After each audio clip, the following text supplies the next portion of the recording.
আপনারা সবসময় অন্যায়ের বিরুদ্ধে ছিলেন। কিছুক্ষণ আগে আমরা আহত যোদ্ধাদের সাথে দেখা করে আসলাম।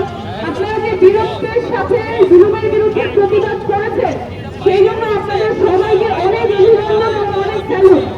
আপনাদের জন্যই আমরা রাজনীতিতে দেশের জন্য একটা নতুন স্বপ্ন দেখতে পাচ্ছি, যে আমাদের দেশ নাগরিকের হবে। আমাদের দেশ শুধুমাত্র যারা ক্ষমতায় আছে অল্প কিছু মানুষের জন্য কাজ করবে না, আমাদের দেশ সবার হবে।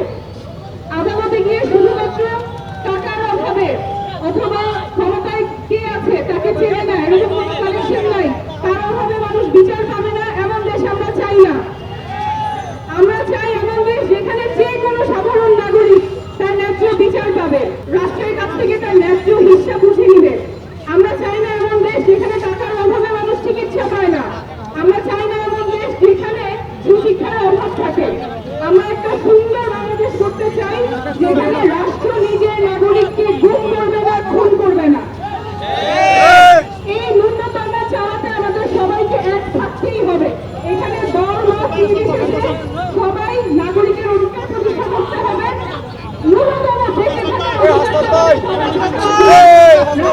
নিজের নাগরিককে গুম করবে, রাষ্ট্র কেন নিজের নাগরিককে খুন করবে? যে জন্য আমরা নতুন সংবিধানের কথা বলছি। বিদ্যমান যে সংবিধান, সেই সংবিধানে শেখ হাসিনা আমাদের নিজেদের নাগরিক, বাংলাদেশি নাগরিককে গুম করেছে, খুন করেছে। এই ব্যবস্থা আমরা আর চাই না। নতুন বাংলাদেশ আমরা নতুন ভাবে নিজেদের জন্য সুন্দর করে গড়ে তুলব এবং